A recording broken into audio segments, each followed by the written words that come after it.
രാഷ്ട്രീയത്തിന്റെ കയറ്റിയിറക്കങ്ങളില് ലോകം മുഴുവൻ ബന്ധപ്പെട്ട് കിടക്കുന്ന ഒരു വിഷയമാണ് ഈ സ്ത്രീ വിഷയം എന്ന് പറയുന്നത്. എനിക്ക് തോന്നുന്നത് ഇത് കൂടെ നിൽക്കുന്നവരെ കൂടെ ചേർക്കാത്തതിന്റെ ഒരു കുറവ് എപ്പോഴും കോൺഗ്രസിന് തുടക്കം മുതൽ തന്നെ ഉണ്ട്. അത് ചെറിയ വിഷയങ്ങളിലായാലും വലിയ വിഷയങ്ങളായാലും. അമേരിക്കയിൽ നമ്മുടെ ഇപ്പോഴത്തെ പ്രസിഡന്റിന്റെ സ്ത്രീ വിഷയമായിട്ട് ബന്ധപ്പെട്ട കാര്യങ്ങളെ കുറിച്ചൊക്കെ എല്ലാവർക്കും അറിയാമല്ലോ. അതിനെക്കുറിച്ച് പിന്നെ കൂടുതൽ പറയേണ്ട കാര്യമില്ല. കമ്മ്യൂണിസ്റ്റുകാരെ കുറിച്ച് നമുക്ക് പറയാൻ പറ്റിയല്ല. കാരണം അവർക്ക് നാണം കെട്ട ഈ പാർട്ടിക്ക് ഈ പെണ്ണ് കേസ് അല്ലാതെ ഒരു പരിപാടി ഉണ്ടാവുമല്ലോ, ഒരു ഭരണ മാറ്റം. ഞാനൊരു കാര്യം ചോദിക്കട്ടെ, ജിൻസോ ഞാനോ ഈ പണിക്ക് പോയി കഴിഞ്ഞു കഴിഞ്ഞാൽ ഇത്രയും വിഷയമാകുമോ? ആവുമോ? അത് പോയാലേ അറിയാൻ പറ്റുള്ളൂ. സർക്കാർ ഇതര സ്ഥാപനങ്ങളിൽ ഉന്നത സ്ഥാനങ്ങളിൽ ഇരിക്കുന്നവർ അല്ലാത്തവർ ഇങ്ങനെയുള്ള കൃത്യങ്ങളിൽ ഇടപെട്ടാൽ ഹൂ കേഴ്സ്? ഇങ്ങനെ ഒരു ആയിരിക്കാം അല്ലായിരിക്കാം, ഞാൻ അതൊന്നും എന്തുകൊണ്ട് നമ്മുടെ നേതൃത്വത്തിന് ഇല്ലാതെ പോയി? ആയിരിക്കാം മാഡം. ഞാൻ പറഞ്ഞല്ലോ, അതായത് ഇതിന്റെ അകത്ത് ചില ഇപ്പം AK ആന്റണി ആദർശം കളിച്ചതുപോലെ കളിക്കുന്ന കുറച്ച് നേതാക്കന്മാരുണ്ട്.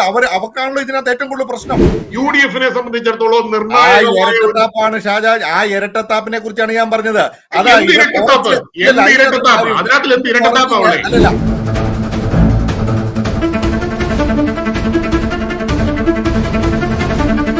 നമസ്കാരം. വോക്കി ടോക്കിയുടെ മറ്റൊരു എപ്പിസോഡിലേക്ക് എല്ലാവർക്കും സ്വാഗതം. ഇന്ന് നമ്മൾ ചർച്ച ചെയ്യുന്നത് നേതൃത്വ ഉത്തരവാദിത്വത്തെക്കുറിച്ചും പൊതുജീവിതത്തിലെ മോശം പെരുമാറ്റ ആരോപണങ്ങൾ കൈകാര്യം ചെയ്യുന്നതിനെ കുറിച്ചുമാണ്. കേരളത്തിലെ സമീപകാല സംഭവങ്ങളെ തുടർന്നാണ് ഇങ്ങനെയൊരു ചർച്ച ചെയ്യാമെന്ന് ഞങ്ങൾ തീരുമാനമെടുത്തത്. ഒരു യുവ രാഷ്ട്രീയക്കാരൻ ഹൂ കേസ് നിന്ന് അശ്ലീല സന്ദേശങ്ങൾ ലഭിച്ചതായി ഒരു നടി പരാതിപ്പെട്ടിരുന്നു. പരാതി നൽകിയില്ല, വീഡിയോ അല്ലെങ്കിൽ ചാനൽ ചർച്ചകളിലോ അല്ലെങ്കിൽ ചാനലുകളുടെ മുൻപിലോ പരാതി നൽകിയിരുന്നു. കോൺഗ്രസ് MLA ആയ ഒരു യുവ നേതാവിനെയാണ്, അതും രാഹുൽ മാങ്കൂട്ടത്തിനെ, സംസ്ഥാന യൂത്ത് കോൺഗ്രസ് പ്രസിഡന്റ് സ്ഥാനം രാജിവെക്കേണ്ടി വന്നു. തുടർന്ന് അന്വേഷണം നടക്കുന്നുവെന്നും അന്വേഷണം നേരിടേണ്ടി വരുന്നുവെന്നും അറിയപ്പെടുന്നുണ്ട്. അദ്ദേഹത്തെ പാർട്ടിയുടെ അംഗത്വത്തിൽ നിന്നും സസ്പെൻഡ് ചെയ്യപ്പെടും എന്നും അറിയപ്പെടുന്നുണ്ട്. ഞങ്ങളുടെ ലക്ഷ്യം മാധ്യമ വിചാരണയല്ല, മറിച്ച് സംവിധാനങ്ങളെ കുറിച്ചുള്ള വ്യക്തമായ ഒരു സംവിധാനമാണ്. പാർട്ടികൾ എങ്ങനെ പ്രതികരിക്കണം, എന്താണ് നടക്കുന്നത്, ഇവിടെ മാത്രമല്ല ഇങ്ങ് അമേരിക്കയിലും ഇങ്ങനെയുള്ള സംഭവങ്ങൾ നടന്നിട്ടുണ്ട്. ജോൺ F കെന്നഡി മുതൽ ബിൽ ക്ലിന്റൺ മുതൽ ഇങ്ങ് അറ്റം വരെ ആരുടെ പേരൊക്കെ എടുത്തു പറയേണ്ടി വരും. എന്താണ് സംഭവിക്കുന്നത്? മുന്നോട്ട് വരുന്ന സ്ത്രീകളെ സംരക്ഷിക്കുന്നതിന് സുരക്ഷാ മാർഗങ്ങൾ എന്തൊക്കെയാണ്? വേഗത്തിലുള്ള ഉത്തരവാദിത്വമായി ന്യായമായ പ്രക്രിയകളെല്ലാം നടക്കുന്നുണ്ടോ? ഇത് വേഗത്തിലായിരുന്നോ ഈ തീരുമാനങ്ങൾ എടുത്തത്? എന്തൊക്കെയാണെന്നുള്ളതാണ് ഈ സംവാദത്തിലൂടെ ഞങ്ങൾ മുന്നോട്ട് വെക്കുന്നത്. എന്താണ് ജിൻസിന് പറയാനുള്ളത്? പക്ഷേ രാഷ്ട്രീയത്തിന്റെ കയറ്റിയിറക്കങ്ങളില് ലോകം മുഴുവൻ ബന്ധപ്പെട്ട് കിടക്കുന്ന ഒരു വിഷയമാണ് ഈ സ്ത്രീ വിഷയം എന്ന് പറയുന്നത്. കാരണം ഈ രാഷ്ട്രീയത്തില് സ്ത്രീ വിഷയം എന്ന് പറയാനുള്ള കാരണം എന്താണെന്ന് വെച്ചാൽ, കൂടുതലും രാഷ്ട്രീയത്തിലെ കാലാകാലങ്ങളായിട്ട് പുരുഷ മേധാവിത്വം നിലനിൽക്കുന്ന ഒരു മേഖലയാണ്. ഇപ്പോൾ അങ്ങനെ അല്ലെങ്കിൽ കൂടിയും ഈ പുരുഷ മേധാവിത്വം ഉള്ളത് കൊണ്ട് അത് ആ രാഷ്ട്രീയത്തിലെ വീഴ്ത്താനും തളർത്താനും ഒക്കെ ഈ സ്ത്രീകളെ ഉപയോഗിക്കുന്ന ഒരു ചരിത്രം രാഷ്ട്രീയത്തിലുണ്ട്. ഇപ്പൊ നമ്മൾ ഈ കാര്യത്തിൽ പറഞ്ഞു, ഇപ്പൊ നമ്മൾ രാഹുലിന്റെ കാര്യമാണ്. രാഹുലിന്റെ കാര്യം ഇങ്ങനെ കേരളത്തിലെ വളരെ കത്തി നിൽക്കുന്ന ഒരു സമയമാണ്. അതിന്റെ ന്യായാന്യായങ്ങളിലേക്ക് വരുന്നതിന് മുമ്പ് നമുക്ക് നമ്മുടെ ഇവിടെ നിന്ന് തന്നെ തുടങ്ങാം. അമേരിക്കയിൽ നമ്മുടെ ഇപ്പോഴത്തെ പ്രസിഡന്റിന്റെ സ്ത്രീ വിഷയമായിട്ട് ബന്ധപ്പെട്ട കാര്യങ്ങളെ കുറിച്ചൊക്കെ എല്ലാവർക്കും അറിയാമല്ലോ. അതിനെക്കുറിച്ച് പിന്നെ കൂടുതൽ പറയേണ്ട കാര്യമില്ല. അവിടുന്ന് അങ്ങോട്ട് തുടങ്ങി ഇപ്പം നമ്മൾ പറയാം, അമേരിക്കയുടെ ചരിത്രത്തിൽ ഏറ്റവും വലിയ പോപ്പുലർ ആയിരുന്ന പ്രസിഡന്റ് ആയിരുന്നു ബിൽ ക്ലിന്റൺ. അദ്ദേഹത്തിന് 1993 മുതൽ 2001 വരെ അദ്ദേഹത്തിന്റെ കാലഘട്ടത്തില് അദ്ദേഹത്തിന്റെ വൈറ്റ് ഹൗസിലെ ഇന്റേൺ ആയിരുന്ന മോനിക്ക ലെവിൻസ്കി എന്ന് പറയുന്ന ഇന്ത്യനുമായിട്ട് ക്ലിന്റൺ ഉണ്ടായിരുന്ന ഒരു അവിഹിത ബന്ധം. അത് ക്ലിന്റൺ ആദ്യം അത് നിഷേധിച്ചെങ്കിൽ കൂടിയും അതുമായിട്ട് ബന്ധപ്പെട്ട് പിന്നെ മോനിക്ക സ്റ്റോറി എന്ന് പറഞ്ഞിട്ട് ആൻഡ്രൂ മോർട്ടൺ എന്ന് പറയുന്ന ഒരു എഴുത്തുകാരനുമായി ചേർന്ന ഒരു വലിയ ഒരു മോനിക്കയുടെ ഒരു കഥയുണ്ട്. അത് വായിച്ചിട്ടുണ്ടെങ്കിൽ വളരെ രസകരമാണ്. കാരണം ക്ലിന്റൺ ഓവൽ ഓഫീസില് കാണിച്ചു കൂട്ടിയ വികൃതികളൊക്കെ നല്ല ചൂടപ്പം പോലെ വിറ്റുപോയ ഒരു ബുക്കാണ് മോനിക്കയുടെ സ്റ്റോറി എന്ന് പറയുന്നത്. അവിടെ തൊട്ട് എന്നിട്ടും ഇതിനെ ഇപ്പം ഹിലാരി ക്ലിന്റന്റെ വൈഫ്, ബിൽ ക്ലിന്റന്റെ വൈഫ് കാര്യമായ ബിൽ ക്ലിന്റനെ സപ്പോർട്ട് ചെയ്തു. പബ്ലിക്കിന്, അമേരിക്കൻ പബ്ലിക്കിന് ആ അവിഹിതത്തെ കുറിച്ച് അത്ര വലിയ എതിർപ്പ് ഉണ്ടായില്ല എന്നുള്ളതാണ് പിന്നെ കാലം തിരിച്ചത്. കാരണം ബിൽ ക്ലിന്റനെ അതിനുശേഷം ആ ഒരു കേസിൽ ഇംപീച്ച് ചെയ്തു. ആ ഇംപീച്ചില് അത് കഴിഞ്ഞിട്ട്, ആ ഇംപീച്ച്മെന്റ് കഴിഞ്ഞ് സെനറ്റില് ക്ലിന്റനെ കുറ്റവിമുക്തനാക്കി. അങ്ങനെ പുള്ളിയുടെ കാലം, സെക്കൻഡ് ടൈം പുള്ളിക്ക് കംപ്ലീറ്റ് ചെയ്യാൻ പറ്റി. അപ്പം ഈ അമേരിക്കയിലെ ശരിക്കും അവിഹിതത്തിൽ എന്ന് പറഞ്ഞാൽ അത് കഴിഞ്ഞിട്ടും ഭരണരംഗത്ത് ക്ലിന്റന്റെ അഡ്മിനിസ്ട്രേറ്റീവ് കപ്പാസിറ്റി വെച്ച് അമേരിക്ക കണ്ടിട്ട് ഏറ്റവും പോപ്പുലർ 67% 70% ഒക്കെ പോപ്പുലാരിറ്റി ബിൽ ക്ലിന്റൺ ഉണ്ടായിരുന്നു ആ ഈ ഒരു വിഷയം കഴിഞ്ഞു. കാരണം പിന്നെ അദ്ദേഹം അത് കൺഫ്യൂസ് ചെയ്തു, ഹിലാരിയോട് കൺഫ്യൂസ് ചെയ്തു, പബ്ലിക്കായിട്ട് കൺഫ്യൂസ് ചെയ്തു. ഈ ബന്ധമുണ്ടായിരുന്ന ബന്ധത്തെ അദ്ദേഹം അംഗീകരിച്ചു എന്ന് പറയുന്ന ഒരു സത്യസന്ധത ആ ഒരു രാഷ്ട്രീയ നേതാവ് കാണിച്ചു. ഇങ്ങനെ അനേകം ഉദാഹരണങ്ങൾ അമേരിക്കയെ സംബന്ധിച്ചിടത്തോളം ഇപ്പൊ നമ്മൾ ഇങ്ങേ അറ്റത്തേക്ക് വന്നാൽ ഇപ്പോഴത്തെ ഒരു കാലഘട്ടത്തിൽ അറിയാമല്ലോ, ഇതിനെല്ലാം നേരിട്ടുകൊണ്ടാണ് നമ്മുടെ ഇപ്പോഴത്തെ പ്രസിഡന്റ് ട്രംപ് അധികാരത്തിൽ വരുന്നത്. ട്രംപിനെതിരെ ആദ്യം മത്സരിക്കുമ്പോൾ തന്നെ ഈ വക സ്ത്രീ വിഷയങ്ങളിൽ പെട്ട കാര്യങ്ങളാണ്. അദ്ദേഹത്തിന് നമുക്ക് സോഷ്യൽ മീഡിയയിൽ ആഘോഷിക്കാൻ പറ്റുന്ന രീതിയിലുള്ള ക്ലിപ്പുകളുണ്ട്, അദ്ദേഹത്തിന്റെ സംഭാഷണങ്ങളുണ്ട്, അതൊക്കെ ഈ വിഷയത്തില്. പക്ഷെ ഇതിനെയെല്ലാം തട്ടിമറിച്ചുകൊണ്ടാണ് ബിൽ ക്ലിന്റൺ നമ്മുടെ ട്രംപ് അധികാരത്തിലേക്ക് വരുന്നത്.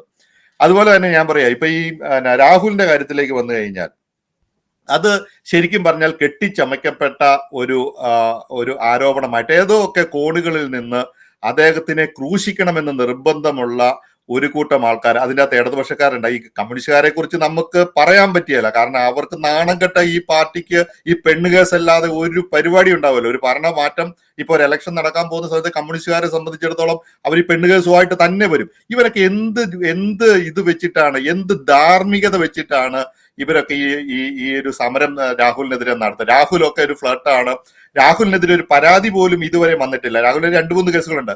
ആ 2-3 കേസ് നമ്മളിത് കണ്ടതാണ്. കാരണം അങ്ങാണ്ട് അയലാക്കത്തെങ്ങാണ്ട് ഏതാണ്ടൊക്കെ നടന്നു എന്ന് പറഞ്ഞിട്ട് ഒരു നടി വന്ന് കുറെ കാര്യങ്ങൾ പറയുന്നു. അവർക്ക് എന്താണ് അവളുടെ ഒരു ക്രെഡിബിലിറ്റി എന്നുള്ളത് പിന്നത്തെ വിഷയം.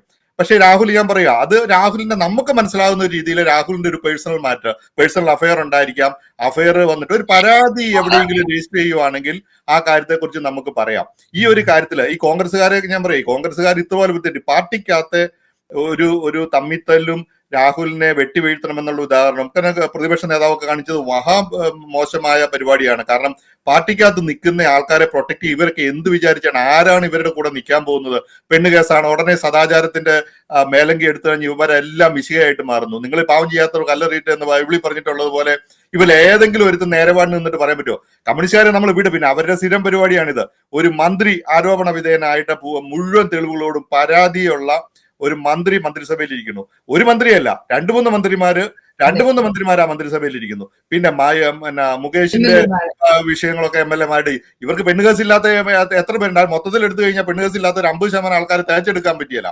അങ്ങനെയുള്ള ഒരു പാർട്ടിയാണ് ഈ രാഹുലിനെതിരെ ഇതുമായിട്ട് വരുന്നത്. അപ്പൊ ഈ സദാചാരത്തിന്റെ വിഷയം, ഇതിന് ഇവര് ഉയർത്തുന്ന കുറെ പ്രകടനങ്ങൾ, നാട് നടിക്കുന്ന, ഇതൊക്കെ ഒരു രാഷ്ട്രീയത്തില് ഇങ്ങനെ വളരെ നല്ല കഴിവുള്ള ഒരു യുവാവ് ഉയർന്നു വന്നപ്പോൾ സ്വന്തം പാളയത്തിൽ നിന്നുള്ള പടയും അതുപോലെ തന്നെ എതിർപാളയത്തിലുള്ള പട, ഇവരെല്ലാം കൂടെ വളരെ സംഘടിതമായിട്ട് വീഴ്ത്താൻ ശ്രമിച്ചു എന്നുള്ളതാണ് നമുക്ക് മനസ്സിലാകുന്നത്. രാഹുലിന്റെ ഈ ഒരു പ്രവൃത്തിയിൽ, രാഹുലിന്റെ വ്യക്തിപരമായ രീതിയിൽ അവൻ പെണ്ണ് പിടിക്കുകയോ അല്ലെങ്കിൽ അവൻ ഇനി ഫ്ലർട്ട് ചെയ്യുകയോ, ഒരു MLA എന്ന നിലയിൽ അവന്റെ പദവി അവൻ ഈ ഒരു പെണ്ണുപിടുത്തത്തിന് വേണ്ടി ഉപയോഗിച്ചു എന്ന് തെളിയാത്തോടത്തോളം കാലം അദ്ദേഹത്തിന് നമുക്ക് കുറ്റം പറയാവുന്ന ഒരു കാര്യമല്ല.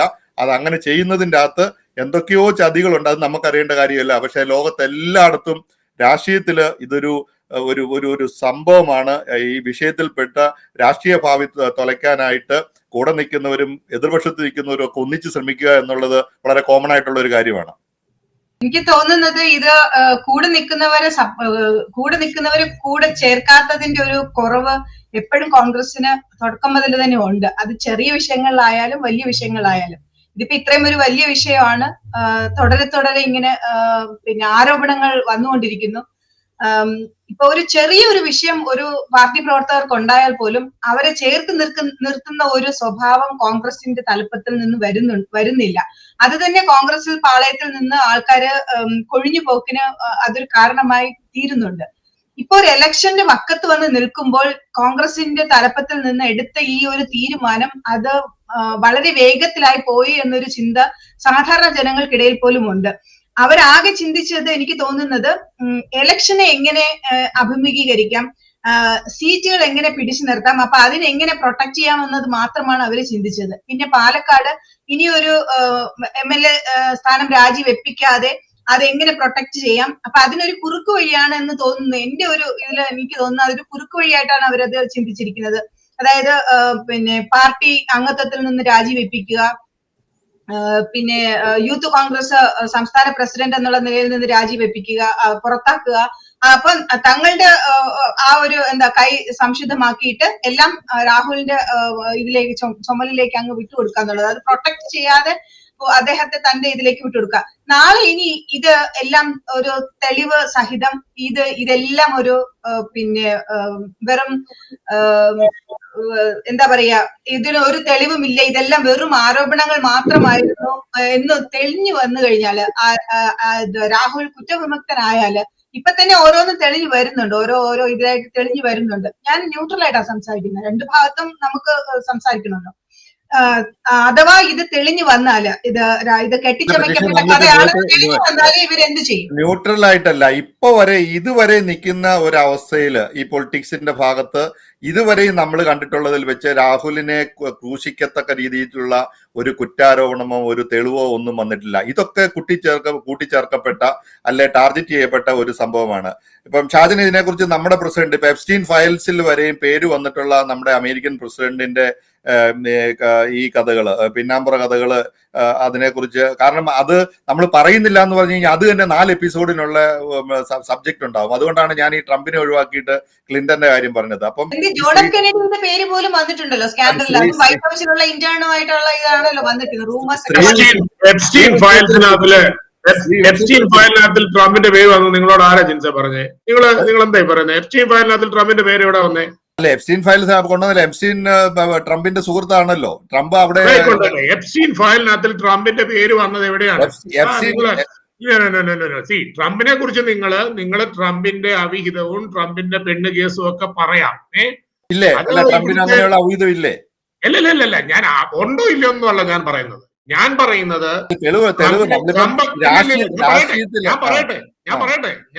ഞാനത് എപ്സ്റ്റീൻ കാര്യം എടുത്തിട്ട് ഞാൻ ആദ്യം നിങ്ങൾ പറഞ്ഞപ്പോ ഓക്കെ, പക്ഷെ നിങ്ങൾ എപ്സ്റ്റീൻ ഫയലിനകത്തിൽ ട്രംപിന്റെ പേരുണ്ട് എന്ന് പറഞ്ഞു കഴിഞ്ഞപ്പോ അത് ഞാൻ സമ്മതിക്കില്ല. കാരണം ഈ കഴിഞ്ഞ എല്ലാ ദിവസവും വരുന്ന എപ്സ്റ്റീൻ ഫയലുമായിട്ട് ബന്ധപ്പെട്ട് വരുന്ന എല്ലാ വാർത്തകളിലും ട്രംപിന് അതുമായിട്ട് യാതൊരു ബന്ധവും ഇല്ല. ആ ഫയലിൽ നിങ്ങൾ എപ്സ്റ്റീൻ ഫയലുമായിട്ട് ബന്ധമുണ്ടെന്ന് പറയുമ്പോൾ എപ്സ്റ്റീന്റെ പിന്നെ റിസോർട്ടിൽ വാണിഭത്തിന് ചെന്ന ആളുകളുടെ പേരുകളിൽ ട്രംപിന്റെ പേരുണ്ടോ ഇല്ലയോ എന്നുള്ളതാണ്. അത് അങ്ങനെ തെറ്റിദ്ധരിപ്പിക്കുന്ന ഒരു കാര്യം. അങ്ങനെ ഒരിക്കലും പറയാൻ പാടില്ല. അല്ല, ബാക്കിയൊക്കെ നമുക്ക് സംസാരിക്കാം. അത്രമാത്രം ഒരു വിഡ്ഢിയല്ലല്ലോ നമ്മുടെ പ്രസിഡന്റ്. ട്രംപ് ഒരു പേരെഴുതി വെച്ചിട്ട് വിചാരത്തിൽ എന്ന് പറയാൻ മാത്രമുള്ള ഒരു ബുദ്ധിശൂന്യനാണോ നമ്മുടെ പ്രസിഡന്റ്? അല്ലല്ല, ഞാൻ പറയട്ടെ ഞാൻ പറയട്ടെ. നിങ്ങള് ഇപ്പൊ ഇതിനകത്തിലേക്ക് ഇപ്പൊ നിങ്ങൾ കേരളത്തിൽ തുടങ്ങി നിങ്ങൾ അമേരിക്ക വരെയുള്ള കാര്യങ്ങൾ ചർച്ച ചെയ്യുകയാണ്. അതിൽ നിങ്ങൾ രാഷ്ട്രീയത്തിലെ പെൺവിഷയമാണ് നമ്മുടെ ചർച്ച ഇന്നത്തെ. ആയിക്കൊള്ളട്ടെ രാഷ്ട്രീയത്തിലെ പെൺവിഷയം ഇപ്പൊ ഓൾ ഓഫ് എ സഡൻ എടുക്കാനായിട്ടുള്ള കാരണം കേരളത്തിൽ യൂത്ത് കോൺഗ്രസിന്റെ സംസ്ഥാന അധ്യക്ഷനും MLA ആയിരിക്കുന്ന ഒരു ചെറുപ്പക്കാരന്റെ പേരിൽ അനേക സ്ത്രീകള് പിന്നെ അദ്ദേഹത്തെ കുറിച്ച് പരാതി പറഞ്ഞതും അതിന്റെ ഫോൺ സന്ദേശങ്ങൾ വെളിവരികയും ചെയ്തു. ഒടുവിൽ അതിന്റെയൊക്കെ ഫലമായിട്ട് പുള്ളിയെ പാർട്ടിയിൽ നിന്ന് സസ്പെൻഡ് ചെയ്തു. അതിന്റെ ഒരു വെളിച്ചത്തിലാണല്ലോ ഇപ്പൊ ഈ ചർച്ച എടുത്തത്. അപ്പൊ അതിന്റെ കൂട്ടത്തിൽ പിന്നെ ബിൽ ക്ലിന്റനെയും ട്രംപിനെയും ഒക്കെ തൊട്ടും തൊടാതെ അങ്ങ് വിട്ടു. ഞാൻ പറയുന്നത് ഇപ്പൊ ട്രംപിന്റെ പേരിൽ നിങ്ങൾ എത്ര പിന്നെ കാര്യങ്ങൾ ആരോപിച്ചാലും, എത്ര പെൺവിഷയം ആരോപിച്ചാലും, ട്രംപിനെ സംബന്ധിച്ചിടത്തോളം ആ പല കാര്യങ്ങളിലൊക്കെ പുള്ളി വളരെ വ്യക്തത വരുത്തി മുൻപോട്ട് പോയിട്ടുണ്ട്. പുള്ളി അതൊന്നും നിഷേധിക്കുന്നില്ല. ഞാൻ പറയുന്നത് എൻഡ് ഓഫ് ദി ഡേ ഇപ്പൊ ട്രംപ് ആയാലും ബിൽ ക്ലിന്റൺ ആയാലും രാഹുൽ മാങ്കൂട്ടത്തിലായാലും അല്ലെന്നുണ്ടെങ്കിൽ ഏത് നേതാവായിക്കൊള്ളട്ടെ, രാഹുൽ ഗാന്ധി ആയാലും, എൻഡ് ഓഫ് ദി ഡേ നിങ്ങൾ ഈ വോട്ട് ചെയ്യുന്ന ആരും അവരെ അവരുടെ വീട്ടിൽ കൊണ്ടുവന്ന് പ്രതിഷ്ഠ വെക്കാനോ അല്ലെ അവരുടെ ഭർത്താക്കന്മാരാക്കാനോ അപ്പന്മാരാക്കാനോ ഒന്നും അല്ല ഇവരൊക്കെ ഓരോ രാജ്യത്തിന്റെ നേതാക്കന്മാരാണ്, ഇല്ലെങ്കിൽ ഓരോ കോൺസ്റ്റിറ്റ്യുവൻസിയെ പ്രതിനിധാനം ചെയ്യുന്ന MLA-മാരാണ്. ട്രംപ് അമേരിക്കയുടെ പ്രസിഡന്റാണ്, ക്ലിന്റൺ അമേരിക്കയുടെ പ്രസിഡന്റ് ആയിരുന്നു. ഇവരൊക്കെ ചെയ്യുന്ന ഇവരുടെ പേഴ്സണൽ ലൈഫിന്റെ കാര്യങ്ങൾ അത് എന്തുകൊണ്ടാണ് ഈ പ്രശ്നമാകുന്നത്? എന്തുകൊണ്ടാണ്? ഞാനൊരു കാര്യം ചോദിക്കട്ടെ, ജിൻസോ ഞാനോ ഈ പണിക്ക് പോയി കഴിഞ്ഞു കഴിഞ്ഞാൽ ഇത്രയും വിഷയമാകുമോ? ആവുമോ? അത് പോയാലേ അറിയാൻ പറ്റുള്ളൂ. അല്ലല്ല, എവിടെ ആകുന്നറിയാം? നമ്മുടെ വീട്ടിൽ മാത്രമേ ആവുള്ളൂ, നമ്മുടെ വീട്ടിൽ മാത്രമേ ആവുള്ളൂ, നമ്മുടെ കുട്ടികളുടെ അടുത്ത്, നമ്മുടെ ഭാര്യമാരുടെ അടുത്ത് ആകത്തുള്ളൂ. പക്ഷേ പബ്ലിക് ലൈഫിൽ നിൽക്കുന്നവർ, സെലിബ്രിറ്റികളായിട്ടുള്ളവർ, അവർക്ക് ഇങ്ങനെയുള്ള, അവരുടെ മേൽ ഇങ്ങനെയുള്ള ആരോപണം വരുമ്പോൾ മാത്രമാണ് ഇത് ഒരു ഇഷ്യൂ ആകുന്നത്. ഒരു സാധാരണക്കാരൻ, പൊതുജനവുമായിട്ട് ബന്ധമില്ലാത്ത, പബ്ലിക് ഓഫീസ് ഹോൾഡ് ചെയ്യാത്ത ഒരു സാധാരണക്കാരൻ ഇങ്ങനെയുള്ള ഒരു കാര്യത്തിൽ അകപ്പെട്ടാൽ ജനത്തിന്, മുമ്പേ പറഞ്ഞ വാക്കാ, ഹൂ കെയർസ്? നോബഡി കെയർസ് അല്ലേ? ഇപ്പൊ നാളെ ഇപ്പൊ ഒരു സാധാരണക്കാരൻ, നമ്മുടെ അയലോക്കക്കാരനായിരിക്കുന്ന ഒരു കറുത്ത വർഗ്ഗക്കാരനോ വെളുത്ത വർഗ്ഗക്കാരനോ, ഇവിടെയൊക്കെ അവന്മാരൊക്കെ എന്തെല്ലാം പരിപാടികൾ കാണിക്കുന്നു, നാട്ടിലാരെല്ലാം എന്തെല്ലാം കാണിക്കുന്നു, ആർക്കെങ്കിലും എന്തെങ്കിലും പ്രശ്നമുണ്ടോ? അപ്പൊ പ്രശ്നം ആ ഒരു ആനുകൂല്യം രാഹുലിന് കൊടുക്കണ്ടേ? എങ്ങനെ കൊടുക്കാൻ സാധിക്കും? ആർക്ക് കൊടുക്കാൻ? നിങ്ങൾ നേരത്തെ മുൻകാലങ്ങളിൽ കൊടുത്തിട്ടുണ്ടോ? നിങ്ങൾ ക്ലിന്റന് കൊടുത്തോ? നിങ്ങൾ ട്രംപിന് കൊടുത്തോ? നിങ്ങൾ രാഹുൽ ഗാന്ധിയെ കുറിച്ച് എന്തെല്ലാം അനാവശ്യം പറഞ്ഞു? CPM-ന്റെ നേതാക്കന്മാരെ കുറിച്ച് എന്തെല്ലാം പറഞ്ഞു? BJP-യുടെ എത്രയോ നേതാക്കന്മാരെ കുറിച്ച് പറയുന്നു. അപ്പൊ രാഷ്ട്രീയവുമായിട്ട് ബന്ധപ്പെട്ടെന്ന് മാത്രമല്ല, സെലിബ്രിറ്റി സ്റ്റാറ്റസ് ഉള്ള ആരുമായിക്കൊള്ളട്ടെ, അത് രാഷ്ട്രീയമായിക്കൊള്ളട്ടെ, സിനിമ ആയിക്കൊള്ളട്ടെ. മുകേഷ് എന്തുകൊണ്ടാണ് പ്രശ്നത്തിലാകപ്പെട്ടത്? എന്തുകൊണ്ടാണ് ദിലീപ് പ്രശ്നത്തിലാകപ്പെട്ടത്? ഇവർക്കെല്ലാം ഒരു സെലിബ്രിറ്റി സ്റ്റാറ്റസ് ഉണ്ട്. സെലിബ്രിറ്റി സ്റ്റാറ്റസ് ഉള്ളത് എന്താ? അതുകൊണ്ട് മാത്രമല്ല, പരാതിയുണ്ട്. ഞാൻ ചോദിക്കുന്നത്, പരാതിയില്ലാത്ത കേസ് എങ്ങനെയാണ് സാറേ? പൊതുജനവുമായിട്ട് ബന്ധപ്പെട്ട് പരാതിയില്ലാത്ത ഒരു കേസിൽ ഒരു ശിക്ഷാ നടപടി എങ്ങനെ വരും? ഒരു പരാതി, ഒരു പോലീസ് സ്റ്റേഷനിൽ ഒരു FIR ഇല്ലാത്ത കേസിൽ അത് ഈ സ്പെസിഫിക് കേസിനെ കുറിച്ചാണ്. ഞാനിപ്പോ ഇതിന്റെ ഒരു ജനറൽ ആയിട്ടുള്ള സ്പെസിഫിക് കേസിലേക്ക് നമുക്ക് വരാം. നമുക്ക് സമയം അനുവദിക്കുകയാണെങ്കിൽ നമുക്കത് ചർച്ച ചെയ്യാം. ഞാൻ പറഞ്ഞത് പൊതുവിൽ ഞാൻ പറയുകയാണ്, പൊതുജനങ്ങളുമായിട്ട് ബന്ധമില്ലാത്ത, പബ്ലിക് സർവീസ് ഓഫീസുമായിട്ട് ബന്ധമില്ലാത്ത, സർക്കാർ ഇതര സ്ഥാപനങ്ങളിൽ ഉന്നത സ്ഥാനങ്ങളിൽ ഇരിക്കുന്നവർ അല്ലാത്തവർ ഇങ്ങനെയുള്ള കൃത്യങ്ങളിൽ ഇടപെട്ടാൽ ഹൂ കെയർസ്? ഞാൻ ആ വാക്ക് തന്നെ വീണ്ടും വീണ്ടും പറയാം, നോബഡി കെയർസ്. ഓക്കെ. പക്ഷെ നാളെ അമേരിക്കയുടെ പ്രസിഡന്റോ, അമേരിക്കയുടെ വൈസ് പ്രസിഡന്റോ, അല്ലെങ്കിൽ ഇന്ത്യൻ പ്രധാനമന്ത്രിയോ, അല്ലെങ്കിൽ ബ്രിട്ടീഷ് പ്രധാനമന്ത്രിയോ, കനേഡിയൻ ലോകരാഷ്ട്രങ്ങളുടെ നേതാക്കന്മാരോ, അല്ലെങ്കിൽ അതുപോലെയുള്ള വലിയ ഓഫീസുകൾ ഉത്തരവാദിത്വം കൈകാര്യം ചെയ്യുന്നവർ, MP-മാർ, MLA-മാർ, സെനറ്റേഴ്സ്, എത്രയോ സെനറ്റേഴ്സ്, എത്രയോ ഹൗസ് ഓഫ് റെപ്രസെന്റേറ്റീവ്സ് ഈ പ്രശ്നങ്ങളുടെ പേരിൽ ഒഴിയേണ്ട വന്നു. എന്തുകൊണ്ടാണ് മാറ്റ് ഗേറ്റ്സിനെ അറ്റോർണി ജനറൽ ആയിട്ട് അപ്പോയിന്റ് ചെയ്തിട്ട് അദ്ദേഹത്തിന് മാറേണ്ട വന്നത്? എന്തുകൊണ്ടാണ്? അപ്പൊ ഇങ്ങനെയുള്ള കാര്യങ്ങൾ ഏറ്റവും കൂടുതൽ ബാധിക്കുന്നത് പൊതു ഓഫീസുകൾ കൈകാര്യം ചെയ്യുന്നവരെയാണ്. അപ്പൊ എനിക്ക് ഈ ഒരു വിഷയത്തിൽ എനിക്ക് ആമുഖമായിട്ട് പറയുവാനുള്ളത്, നിങ്ങളുടെ ജീവിതത്തിൽ നിങ്ങൾ ഒരു പൊതു ഓഫീസ് കൈകാര്യം ചെയ്യാൻ ആഗ്രഹിക്കുന്നുവെങ്കിൽ, നിങ്ങൾ ഒരു ഇലക്ഷനിൽ മത്സരിക്കാൻ ആഗ്രഹിക്കുന്നുവെങ്കിൽ, നിങ്ങളൊരു ബിസിനസിന്റെ ഉന്നത നേതൃത്വത്തിലേക്ക് വരുവാൻ നിങ്ങൾ ആഗ്രഹിക്കുന്നുവെങ്കിൽ, തീർച്ചയായിട്ടും ഈ കാര്യങ്ങളിലൊക്കെ നിങ്ങൾ വളരെ കെയർഫുൾ ആയി. അല്ലാത്തവരെ സംബന്ധിച്ചിടത്തോളം അവർക്കൊന്നും നഷ്ടപ്പെടാനില്ല, അല്ലേ? ഇപ്പൊ ജെഫ് ബീസോസ് അല്ലെങ്കിൽ ഈലോൺ മസ്ക് പോലുള്ളവര്, അവരെ സംബന്ധിച്ചിടത്തോളം അവര് പൊതു ഓഫീസ് കൈകാര്യം ചെയ്യുന്നില്ല. വാർത്തകളിൽ ഇടം വരുമെന്നുള്ളതേ ഉള്ളൂ. വാർത്തകളിൽ അവർ ഇടം പിടിക്കും. പക്ഷെ അവർക്കെന്താ? അവരവരുടെ സ്വന്തം പൈസ ഉപയോഗിച്ച് അവർ പോകുന്നു, അവർ തോന്നിയാസം കാണിക്കുന്നു, 1, 2, 3 കെട്ടുന്നു. അതിലൊന്നും ആർക്കും ഒരു പ്രശ്നമില്ല. പക്ഷെ നാളെ അമേരിക്കയുടെ പ്രസിഡന്റോ, അമേരിക്കയുടെ ഒരു സ്റ്റേറ്റിന്റെ ഗവർണറോ, അല്ലെങ്കിൽ ഇന്ത്യയുടെ ഒരു സംസ്ഥാനത്തിന്റെ മുഖ്യമന്ത്രിയോ ഈ ഒരു പ്രശ്നത്തിൽ അകപ്പെടുമ്പോൾ തീർച്ചയായിട്ടും പൊതുജനം ചോദിക്കും. കാരണം എന്താണ്? അവരെ ഏൽപ്പിച്ചിരിക്കുന്ന ആ ഓഫീസിന് കളങ്കം വരുത്തി എന്നുള്ളതാണ് അവിടുത്തെ പ്രധാന കാരണം. ഇനി അങ്ങനെയാണെങ്കിൽ ജനങ്ങൾ ഏൽപ്പിച്ചിരിക്കുന്ന ഓഫീസിന് അല്ലെങ്കിൽ ജനങ്ങൾ ഏൽപ്പിച്ചിരിക്കുന്ന പദവിക്ക് കളങ്കം വരുത്തിയിട്ടുള്ള എല്ലാ പേരും ആ പദവിയിൽ നിന്ന് ഒഴിഞ്ഞിട്ടുണ്ടോ? പ്രത്യേകിച്ച് നമ്മുടെ കേരളത്തെ എടുത്താല്, കേരളത്തിൽ മാത്രമല്ല ലോകത്തിൽ മുഴുവൻ ഒഴിഞ്ഞിട്ടുള്ള ഒരാളുടെ പേര് പറയൂ, ഒഴിഞ്ഞാലും അവർ തിരിച്ചു വരികയല്ലേ? എത്രയോ പേരെ കുറിച്ച് എത്രയോ പേര് അതിനകത്തിൽ ആരോപിതരായിരിക്കുന്നു. അപ്പൊ അതൊന്നും ഒരു ശാശ്വതമല്ല. രാഹുൽ മാങ്കൂട്ടം മാത്രം ഒഴിയണം? പറഞ്ഞു ഒഴിഞ്ഞുവെന്ന്, അദ്ദേഹം ഒഴിഞ്ഞുവെന്ന് ഇപ്പൊ നമ്മളിപ്പോ കാണുന്നത് താൽക്കാലികമായി. എന്തിനാണ് രാഹുൽ മാങ്കൂട്ടം MLA സ്ഥാനം രാജിവെക്കണമെന്ന് പറഞ്ഞുകൊണ്ട് വെച്ചിട്ടില്ലല്ലോ? കോൺഗ്രസ് പാർട്ടിയെ സംബന്ധിച്ചിടത്തോളം ഞാൻ വേറെ കാര്യം പറയാം, അത് നിങ്ങൾ കേരളത്തിന്റെ രാഷ്ട്രീയത്തിൽ കാണണം. കോൺഗ്രസ് പാർട്ടിയെ സംബന്ധിച്ചിടത്തോളം ഒരു 2 തെരഞ്ഞെടുപ്പ് തോറ്റ് കേരളത്തിൽ അധികാരമില്ലാതെ നിൽക്കുന്ന ഒരു സാഹചര്യം, ഇന്ത്യയിൽ 3 തെരഞ്ഞെടുപ്പുകൾ അടുപ്പിച്ചു തോറ്റ് അധികാരത്തിൽ നിന്ന് അകന്നുപോയ ഒരു പാർട്ടി, ആ പാർട്ടി ഒന്ന് തിരിച്ചു വരാനായിട്ട് ഒരു ശ്രമം നടത്തിക്കൊണ്ടിരിക്കുകയാണ്.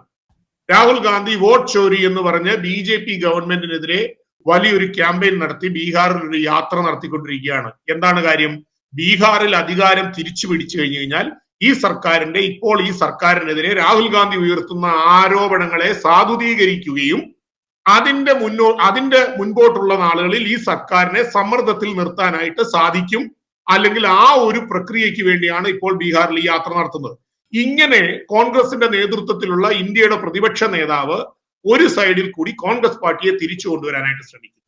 കേരളത്തിൽ കെ സുധാകരനെ മാറ്റി സണ്ണി ജോസഫ് എന്ന് പറയുന്ന ആളിനെ KPCC പ്രസിഡന്റ് ആക്കി. അതിനുശേഷം KPCCക്ക് പുതിയ ഭാരവാഹികളെ കൊണ്ടുവന്നു. അങ്ങനെ കേരളത്തിലെ കോൺഗ്രസ് ഒരു മൂന്നാം തവണയും ഒരു പരാജയം ഏൽക്കാതെ 2024 ഏപ്രിലോ മെയ്യിലോ നടക്കാൻ പോകുന്ന തെരഞ്ഞെടുപ്പിൽ കേരളത്തിൽ UDF അധികാരം തിരിച്ചു പിടിക്കാനായിട്ട് ഒരു ശ്രമം നടത്തുന്നു. അപ്പോൾ നമ്മൾ കഴിഞ്ഞ ചില ആഴ്ചകളിലെ അല്ലെങ്കിൽ കഴിഞ്ഞ ചില മാസങ്ങളിലെ ആ UDFന്റെയും കോൺഗ്രസ് പാർട്ടിയുടെയും മുൻപോട്ടുള്ള പ്രയാണം ശ്രദ്ധിച്ചാൽ അല്പം ഒരു എഡ്ജ് കിട്ടി വന്ന സമയത്ത് ഒരു ആന്റി ഇൻകംബൻസി തീർച്ചയായിട്ടും കേരളത്തിൽ ഉണ്ട്. ആ ഒരു ആന്റി ഇൻകംബൻസിയുടെ പ്രയോജനം മുതലെടുത്തുകൊണ്ട് ഒരു ഭരണം തിരിച്ചു പിടിക്കാനായിട്ട് UDFും കോൺഗ്രസിന്റെ നേതൃത്വത്തിൽ ഒരു ശ്രമം നടത്തിയപ്പോൾ അവരെ സംബന്ധിച്ചിടത്തോളം ഇങ്ങനെ ഒരു വിഷയം അത് എന്തുമായിക്കൊള്ളട്ടെ, അതിനകത്തിൽ ഈ പറയുന്ന കാര്യങ്ങളെ ഞാൻ ഒന്നും നിഷേധിക്കുന്നില്ല. ആ പയ്യൻ ഈ പാർട്ടിക്ക് വേണ്ടി പ്രതിരോധം തീർത്തു. മെറിറ്റിന്റെ അടിസ്ഥാനത്തിൽ പിന്നെ യൂത്ത് കോൺഗ്രസ് സംസ്ഥാന അധ്യക്ഷനും MLAയുമായി വളരെ കഠിനാധ്വാനിയായ വളരെ ബ്രില്യന്റ് ആയ ചാനൽ ചർച്ചകളിൽ പഠിച്ച് പാർട്ടിക്ക് വേണ്ടി ഘോരം പാർട്ടിയെ പ്രതിരോധിച്ച ഒരു ചെറുപ്പക്കാരനാണ്. അദ്ദേഹത്തിന്റെ മെറിറ്റിന്റെ അടിസ്ഥാനത്തിൽ തന്നെയാണ് ഉപതെരഞ്ഞെടുപ്പിൽ പല സീനിയർ നേതാക്കന്മാരെയും ഒഴിവാക്കിക്കൊണ്ട് അദ്ദേഹത്തിന് സീറ്റ് കൊടുത്തത്. അങ്ങനെയുള്ള ഒരാളെ കുറിച്ച് പാർട്ടിക്ക് പ്രതിരോധിക്കാൻ പറ്റാത്ത നിലയിലുള്ള ഒരു ആരോപണം വന്നപ്പോൾ പാർട്ടിക്ക് അങ്ങനെ ഒരു നിലപാടെടുക്കേണ്ടി വന്നു.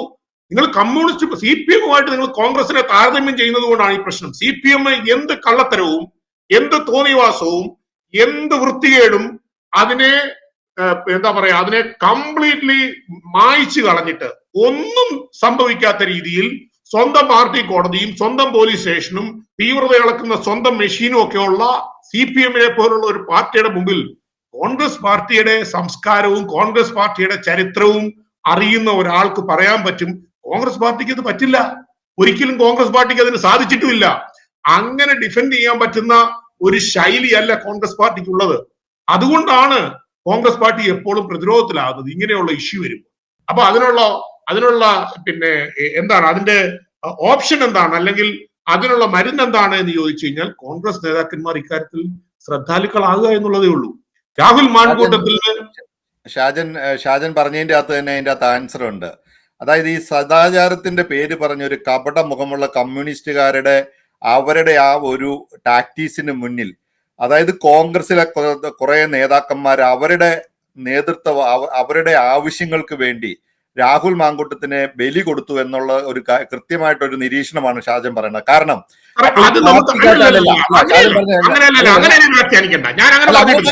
അങ്ങനെ ഷാജൻ പറഞ്ഞു വെച്ചാൽ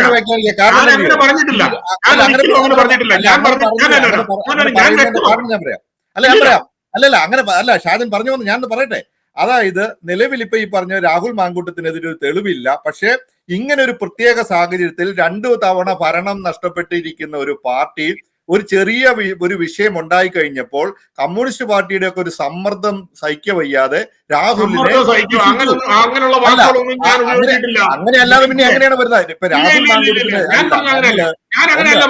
ഞാൻ അങ്ങനെയല്ല പറഞ്ഞേ. ഞാൻ പറഞ്ഞത് കോൺഗ്രസ് പാർട്ടിയെ സംബന്ധിച്ചിടത്തോളം UDFനെ സംബന്ധിച്ചിടത്തോളം ഇരട്ടത്താപ്പാണ് ഷാജാൻ. ആ ഇരട്ടത്താപ്പിനെ കുറിച്ചാണ് ഞാൻ പറഞ്ഞത്.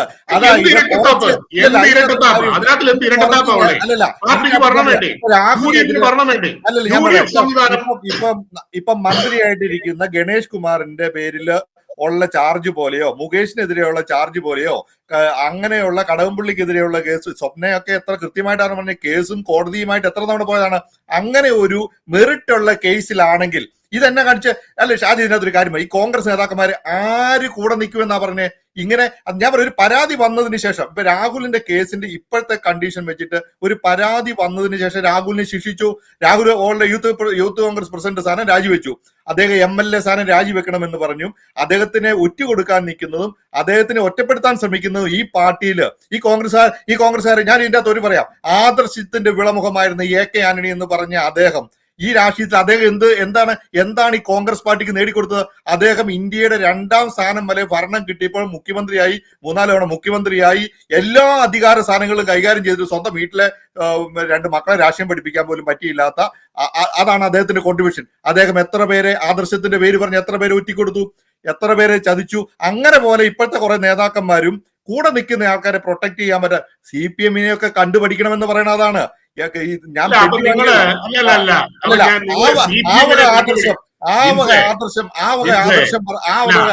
പറയുന്നത് ഇരട്ടത്താപ്പുണ്ട്, അത്രേ ഉള്ളൂ ഇതിനൊന്നും പറയാനുള്ളൂ. ഇല്ലില്ല, നിങ്ങൾ CPM-നെ കണ്ടുപഠിക്കണമെന്ന് പറയുമ്പോൾ അങ്ങനെയാണെങ്കിൽ കോൺഗ്രസ് പാർട്ടി ഈ ഗാന്ധിയൻ ചിന്തകളും നെഹ്റുവിയൻ ചിന്തകളും ഒക്കെ ഒഴിഞ്ഞിട്ട് എവിടെ ഈ കൂടെ നിൽക്കുന്നവനെ പ്രൊട്ടക്ട് ചെയ്യേണ്ട, ചതിച്ചേക്കാം, കൂടെ നിൽക്കുന്നവനെ പ്രൊട്ടക്ട് ചെയ്യുക എന്ന് പറയുന്നത്, ഒരു വ്യക്തിക്കെതിരെ പല കോണുകളിൽ നിന്ന് ആരോപണം വരുന്നു. പ്രൊട്ടക്ട് ചെയ്തില്ല എന്ന് ഞാനൊരു കാര്യം ചോദിച്ചോട്ടെ, രാഷ്ട്രീയത്തിൽ നിൽക്കുന്ന ആരോപണമല്ലേ വന്നുള്ളൂ, തെളിവ് വന്നില്ലല്ലോ, ആരോപണമല്ലേ വന്നുള്ളൂ. ഈ ആരോപണം ഞാൻ പറയാം, ഇപ്പൊ പറയാം, ഒരു ട്രാൻസ്ജെൻഡർ ഒന്ന് ആലോചിച്ച് നോക്ക്. ആ ഒരു ശബ്ദ സംഭാഷണം കേട്ട് കഴിയുമ്പോൾ ട്രാൻസ്ജെൻഡർ എന്നാ പറഞ്ഞത്, ആ പറഞ്ഞതിന്റെ ഒരു ലോജിക്ക് ഒന്ന് ആലോചിച്ച് നോക്ക്. എന്നെ ബലാത്സംഗം ചെയ്യാൻ വേണ്ടി ഹൈദരാബാദിന് വിളിച്ചു എന്ന് പറയുന്നിടത്ത് ബലാത്സംഗം നമ്മൾ പോയി ഞാൻ ആ പല കാര്യങ്ങളും ഞാൻ ഇപ്പൊ അതിനകത്തുള്ള പല കാര്യങ്ങളും അതാണ് നമ്മുടെ രാഷ്ട്രീയത്തിൽ ഈ പെണ്ണ് കേസ് രാഷ്ട്രീയത്തിൽ വളർന്നു വരുന്നവരെ വീഴ്ത്താനും തളർത്താനും വേണ്ടി ഉപയോഗിക്കുന്ന ഒരു ആയുധമാണെന്നാണ് നമ്മൾ പറഞ്ഞത്. ഞാൻ അനുകൂലിക്കുന്നില്ല സാറേ, ഞാൻ പറയുന്നത് ഞാൻ അതിനെ അനുകൂലിച്ചുകൊണ്ടല്ല സംസാരിക്കുന്നത്. ഞാൻ പറയുന്നത് ഒരു കാരണവശാലും അങ്ങനെയുള്ള കാര്യങ്ങള് ഉണ്ടാകാൻ പാടില്ല. ഞാൻ പറഞ്ഞത് ഒരു പൊതുപ്രവർത്തകൻ എന്ന നിലയിൽ നമ്മൾ പാലിക്കേണ്ട ചില മിനിമം മര്യാദകളുണ്ട്. ഓക്കെ, അദ്ദേഹത്തിനെതിരെ കോൺഗ്രസ് പാർട്ടി എടുത്ത തീരുമാനങ്ങളോ കോൺഗ്രസ് പാർട്ടി കൈക്കൊണ്ട നടപടികളോ അതിനെക്കുറിച്ചൊന്നും വിശദീകരിച്ചോ അല്ലെങ്കിൽ അതിന്റെ ഒരു മെറിറ്റ്സും ഡീമെറിറ്റ്സും പറയുവാൻ ഞാൻ ആളല്ല. കാരണം അത് കോൺഗ്രസ് പാർട്ടിയുടെ തീരുമാനമാണ്. ഞാൻ കോൺഗ്രസ് പാർട്ടിയുടെ വക്താവല്ല. കോൺഗ്രസ് പാർട്ടിയുടെ തീരുമാനമാണ്. കോൺഗ്രസ് പാർട്ടിക്ക് UDF-നും അതിൻ്റെതായിട്ടുള്ള ഒരു സംവിധാനമുണ്ട്. അതിൽ അവർ തീരുമാനിച്ചെടുത്ത തീരുമാനമാണ് അദ്ദേഹം MLA സ്ഥാനം രാജിവെക്കേണ്ട, മറിച്ച് അദ്ദേഹത്തെ പാർട്ടിയിൽ നിന്ന് സസ്പെൻഡ് ചെയ്യുന്നു, പാർലമെന്ററി പാർട്ടിയിൽ നിന്ന് അകറ്റി നിർത്തുന്നു, അടുത്ത തെരഞ്ഞെടുപ്പിൽ പാലക്കാട് സീറ്റ് കൊടുക്കില്ല എന്ന് പറയുന്നു. ഇതൊക്കെ ആ പാർട്ടിയുടെ തീരുമാനമാണ്. നാളെ അവർ തിരിച്ചു പറയുക, ഞങ്ങൾ അദ്ദേഹത്തെ തിരിച്ചെടുത്തിരിക്കുന്നു, പാലക്കാട്ട് തന്നെ അദ്ദേഹത്തെ ഞങ്ങൾ മത്സരിപ്പിക്കുന്നു, അല്ലെന്നുണ്ടെന്നുണ്ടെങ്കിൽ വീണ്ടും ഞങ്ങൾ വേറൊരു മണ്ഡലത്തിൽ മത്സരിപ്പിക്കുന്നു എന്ന് ആ പാർട്ടിയും ആ പാർട്ടിയുടെ പ്രവർത്തകരും തീരുമാനിച്ചാൽ അവിടെ തീരും പ്രശ്നം. നമ്മളെ സംബന്ധിച്ചിടത്തോളം ഇതിനകത്തിൽ നമ്മൾക്ക് യാതൊരു റോളുമില്ല. ഞാൻ പറയാൻ ഉദ്ദേശിച്ച കാര്യം ഇത്രേ ഉള്ളൂ. കോൺഗ്രസ് പാർട്ടി, ഞാൻ പുറമെ നിന്ന് കണ്ട ഒരു വ്യക്തി എന്നുള്ള നിലയിൽ ഞാൻ പറയാം, കോൺഗ്രസ് പാർട്ടിയുടെ നേതൃത്വത്തിലുള്ള UDF മൂന്നാം തവണയും അധികാരം നഷ്ടപ്പെട്ട് കേരളത്തിൽ ഇല്ലാതായി പോകാനുള്ള ഒരു സാഹചര്യം ഉണ്ടായിരിക്കും. അതിനെ ഓവർകം ചെയ്യാനായിട്ട് പല നേതാക്കന്മാർ അല്ലെങ്കിൽ ചിലരെങ്കിലും വളരെ നല്ലതായിട്ട് വർക്ക് ചെയ്ത് ഗ്രൗണ്ട് ലെവലിൽ ചില വർക്കുകൾ ചെയ്യുവാനായിട്ട് ശ്രമിക്കുന്നുണ്ട് എന്നുള്ളത് നമ്മൾ ന്യൂസ് മീഡിയ വഴിയും അല്ലെന്നുണ്ടെങ്കിൽ സോഷ്യൽ മീഡിയ വഴിയൊക്കെയാണ് നമ്മൾ അറിയുന്നത്. ഇവരുടെ ഒന്നും ഇന്റേണൽ പൊളിറ്റിക്സ് നമുക്ക് അറിഞ്ഞുകൂടാ, പുറമേ നടക്കുന്ന കാര്യങ്ങൾ മാത്രമേ നമ്മൾ അറിയുന്നുള്ളൂ. അങ്ങനെ ഒരു സാഹചര്യത്തിൽ രാഹുൽ മാങ്കൂട്ടത്തിനെ പോലെ വൈബ്രന്റ് ആയിട്ടുള്ള ഒരു ചെറുപ്പക്കാരന്റെ ഭാഗത്ത് നിന്ന് ഇങ്ങനെ ഒരു കാര്യം ചെറുതായിട്ടെങ്കിലും ഉണ്ടായി എന്ന് പറയുന്നത് ആ പാർട്ടിയെ സംബന്ധിച്ചിടത്തോളം വലിയ ക്ഷീണം തന്നെയാണ്. അതിനകത്തിൽ നിങ്ങൾ എന്തു പറഞ്ഞാലും ഞാൻ സമ്മതിക്കില്ല. കാരണം അതൊരു വലിയ അദ്ദേഹത്തെ ശിക്ഷിക്കാതിരിക്കുകയോ അദ്ദേഹത്തിനെ സപ്പോർട്ട് ചെയ്യുകയോ പ്രതിരോധിക്കുകയോ ചെയ്യുക എന്നുള്ളതൊക്കെ സെക്കൻഡറി ആണ്. അദ്ദേഹത്തിന്റെ പേരിൽ ഇങ്ങനെ ഒരു ആരോപണം വന്നു എന്ന് പറയുന്നത് തന്നെ ആ പാർട്ടിയെ സംബന്ധിച്ചിടത്തോളം വലിയ ക്ഷീണമാണ്, സെക്കൻഡറി ആണ്. അദ്ദേഹത്തെ പ്രൊട്ടക്ട് ചെയ്യുന്നതും അദ്ദേഹത്തിനെതിരെ നടപടി എടുക്കുന്നതും ഒക്കെ സെക്കൻഡറി ആണ്. രാഹുൽ എന്നല്ല, ഞാൻ പറഞ്ഞു നിർത്താം, രാഹുൽ എന്നല്ല, കോൺഗ്രസ് പാർട്ടിയിലോ UDF-ലോ ഉള്ള ഒരാളെ കുറിച്ച് പോലും അടുത്ത ഒരു 6 മാസത്തിലോ 7 മാസത്തിലോ ഉള്ളിൽ ഇങ്ങനെയുള്ള ആരോപണങ്ങൾ ആ പാർട്ടിക്ക് അഫോർഡ് ചെയ്യാൻ പറ്റത്തില്ല. ഒരു കാരണവശാലും അഫോർഡ് ചെയ്യാൻ പറ്റത്തില്ല. അഴിമതി അഫോർഡ് ചെയ്യാൻ പറ്റത്തില്ല. ഒരാളെ കുറിച്ച് ഇനിയും ഇങ്ങനെയുള്ള കേസുകൾ അഫോർഡ് ചെയ്യാൻ പറ്റത്തില്ല. ഒരു MLA കുറിച്ചോ അല്ലെന്നുണ്ടെങ്കിൽ സംസ്ഥാനത്തിലെ കോൺഗ്രസ് നേതാക്കന്മാരെ കുറിച്ചോ എന്തെങ്കിലും ഒരു കഥകൾ ആ പാർട്ടിക്ക് അഫോർഡ് ചെയ്യാൻ പറ്റത്തില്ല. കാരണം എന്താണെന്നറിയാമോ? ആ പാർട്ടിയും സംവിധാനവും അടപടലം തീർന്നുകൊണ്ടിരിക്കുക, CPM തീർത്തുകൊണ്ടിരിക്കുകയാണ്. അപ്പൊ അങ്ങനെ വരുമ്പോൾ ചെറിയൊരു കാര്യത്തെ പോലും അവരെ സംബന്ധിച്ചിടത്തോളം പ്രതിരോധിക്കാനുള്ള ശക്തി അവർക്കില്ല. അല്ലാതെ CPM-നെ പേടിച്ചുകൊണ്ടല്ല. അത് നിങ്ങൾ മനസ്സിലാക്കണം. അല്ല, അത് തന്നെ, അത് CPM-നെ പേടിച്ചുകൊണ്ട് ഞാൻ ഒരു കണ്ടു. ഇപ്പൊ ഇതിനകത്ത് ഒരേ കാര്യമുണ്ട്. ഇപ്പൊ ഷാജൻ പറഞ്ഞതിന്റെ ഒരു കാര്യത്തിൽ ഞാൻ പറയാം. നമുക്ക്, അതായത് നമ്മളൊരു പാർട്ടി അംഗമായിരിക്കണം എന്നില്ല നമുക്ക് ഈ ഒരു വിഷയത്തെ കുറിച്ച് പ്രതികരിക്കണമില്ല. നമുക്ക് നമ്മൾ പുറത്ത് കാണുന്ന, നമ്മൾ ഈ രാഷ്ട്രീയത്തിൽ നമുക്ക് കണ്ട്, ഇപ്പം ഈ രാഷ്ട്രീയത്തിൽ എല്ലാവരും കോൺഗ്രസ് പാർട്ടിയുമായിട്ട് ബന്ധപ്പെട്ട് നിൽക്കുന്നവരല്ലോ ഇതിനെക്കുറിച്ച് അഭിപ്രായം പറഞ്ഞത്. നമ്മുടെ അഭിപ്രായം നമുക്ക് പറയാനുള്ള ഒരു റൈറ്റ് ഉണ്ട്. രണ്ട്, ഇതിന്റെ അകത്ത് ഈ ഒരു വിഷയത്തിൽ രാഹുൽ മാങ്കൂട്ടത്തിനെതിരെ വന്നിട്ടുള്ള കേസിന്റെ മെറിറ്റ് നമുക്ക് നോക്കിയിട്ട് അഭിപ്രായം പറഞ്ഞു. അതായത് കോൺഗ്രസ് പാർട്ടിക്ക് ഇന്നല്ല പ്രശ്നങ്ങളുണ്ട്, അത് അഫോർഡ് ചെയ്യാൻ പറ്റുമോ എന്നുള്ളത് ഇതിന്റെ അകത്തൊരു അങ്ങനെയല്ല. നിങ്ങൾക്കത് കാര്യമാണോ ഇല്ലയോ എന്നുള്ളതല്ല. അങ്ങനെ ഒരു രാഷ്ട്രീയം ഇല്ലല്ലോ സാറേ. അവിടെയാണല്ലോ നമ്മൾ ഈ പറഞ്ഞ എത്രയോ ആൾക്കാർക്കെതിരെ ആരോപണങ്ങൾ വരുന്നു. അങ്ങനെ പാർട്ടിയുടെ നേതൃത്വത്തിൽ ഇരിക്കുന്നവർക്ക് അതാണെന്നേ അവരുടെ അല്ലെന്നേ അങ്ങനെ അല്ലല്ലോ.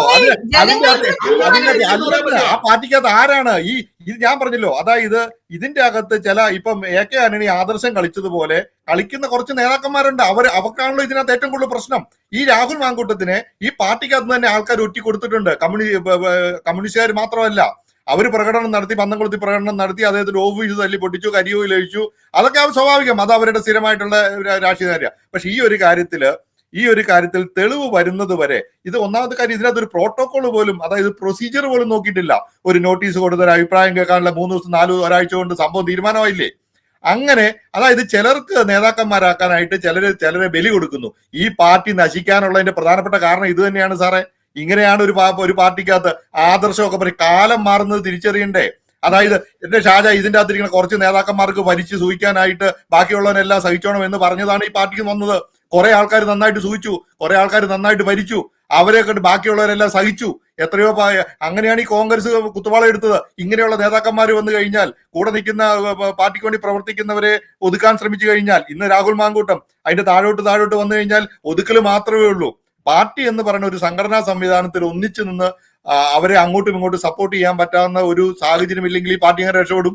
അപ്പൊ എന്നാ ചെയ്യേണ്ടതെന്ന് പറഞ്ഞു കഴിഞ്ഞാൽ, തെളിവ് വരുന്നതിന് മുമ്പ് ഒരു ആരോപണം വന്നാൽ, രാഷ്ട്രീയത്തില് ആരോപണങ്ങളും പെണ്ണുവിഷയവും അഴിമതിയും ഒക്കെ ആരോപണങ്ങളായിട്ട് നിറഞ്ഞു വരും. ഇനിയിപ്പോ ഇലക്ഷൻ വരുമ്പം ഇപ്പൊ പറഞ്ഞില്ലേ, ഇപ്പം CPM-നെ കുറിച്ച് ഇപ്പം സോഷ്യൽ മീഡിയയിൽ പറയുന്ന പോലെ ഈ ഇലക്ഷൻ ആകുന്ന സമയത്ത് കട തുറന്നു വെക്കും എന്നൊക്കെ പറഞ്ഞിട്ടുള്ള ആരോപണങ്ങൾ വരുന്നുണ്ടല്ലോ. CPM-ന്റെ സ്ഥിരം നമ്പറുകളാണ്. ഒരു ഇലക്ഷൻ വരുമ്പം ആരെങ്കിലും ഒക്കെ അവരെ കൊണ്ട് എതിർക്കും. പക്ഷെ അതിന് നിന്ന് കൊടുത്തത് കോൺഗ്രസ് എന്ന് പറയുന്ന കോൺഗ്രസിന്റെ പാർട്ടി എല്ലാവരും കൂടെ കൂടിയല്ല, 1-2 നേതാക്കന്മാര്. ആ 1-2 നേതാക്കന്മാരെ അവരുടെ ഈ ആദർശത്തിന്റെ മുഖംമൂടി അണിഞ്ഞുകൊണ്ടുള്ള, സദാചാരത്തിന്റെ മുഖംമൂടി അണിഞ്ഞുകൊണ്ടുള്ള ഈ പ്രവർത്തനം പാർട്ടിക്ക് ഒരിക്കലും ഗുണം ചെയ്യാലെന്ന് മാത്രമാണ് നമുക്കത് പറയാനുള്ളത്. എനിക്ക് പറയാനുള്ളത്, ഈ ഷാദിർ ഇപ്പൊ പറഞ്ഞ ഒരു സംഭവം, ആ ഒരു വാക്ക് തന്നെ ഞാൻ കടമെടുത്തുകൊണ്ട് പറയുക.